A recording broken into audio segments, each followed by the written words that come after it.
Uqba, there was a companion by the name of Uqba bin al-Harith. He got married. Listen to the story. Sahih story. Uqba radiallahu ta'ala anhu, he got married. I want you to imagine really. I want you to imagine now your wife, yeah? Your wife, your companion, the mother of your children. I'm not sure if he had children, but I'm sure he was married to her. One day he was traveling in the market. So a woman, she came to him. And this woman, she breastfed him when he was a little boy. She asked about him, and then she asked, and he told her, now I'm married. She asked, who are you married to? And he told her the name of his wife. She said to him, I breastfed her too. You know what musibah this is, my brothers? Uqba married his sister in Rضاع. He married his sister from breastfeeding, which is haram in Islam.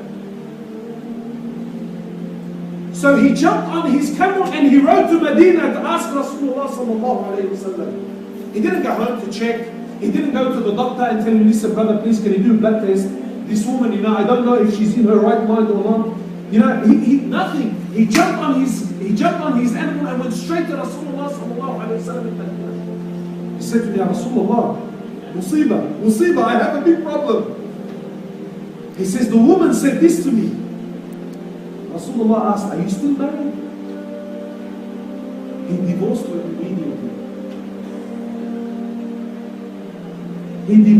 immediately. And she remarried. Out of fear. My brothers, honestly, sometimes I put myself in this position. And I wonder, if a woman said to me, mashallah, I breastfed you when you were a little boy. Mashallah, thank you very much. Who are you married to, boy? I tell them, I'm married to the Shaheen family. You married to little Fatuma? Oh my God, Allahu Akbar. Yes, why? What's the problem? I breastfed her too. You're a majnoona anyway. This woman's crazy, But Uqba radiallahu ta'ala anhu, no wasting time, he mounted on his animal and went straight to Rasulullah. In Medina. Not mashallah, he jumped on the internet and sent him an email. Look, I'll check and I'll verify. No, he mounted on his animal and went all the way to Medina to ask. So my brothers, I don't want to take too much time. Sometimes you think something is small. You think something is, no problems, brother, this is little.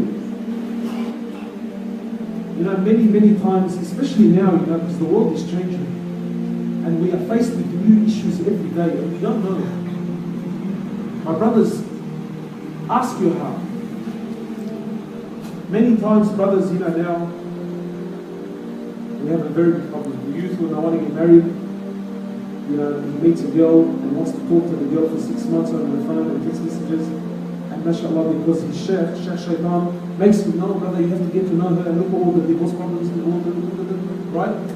So then the brother starts to, and then the brother starts asking, brother, am I allowed to talk to her? Wallahi, look, I'm only talking to her for the sake of Allah, and I want to marry her, and I want to do amal that is good. But brother, honestly, I want to ask you something. Would the Rasulullah sallallahu alayhi wa sallam do this? You ask yourself, whatever situation you're in and you're confused, I don't know what to do. Ask yourself, would Rasulullah sallallahu alayhi wa sallam do this?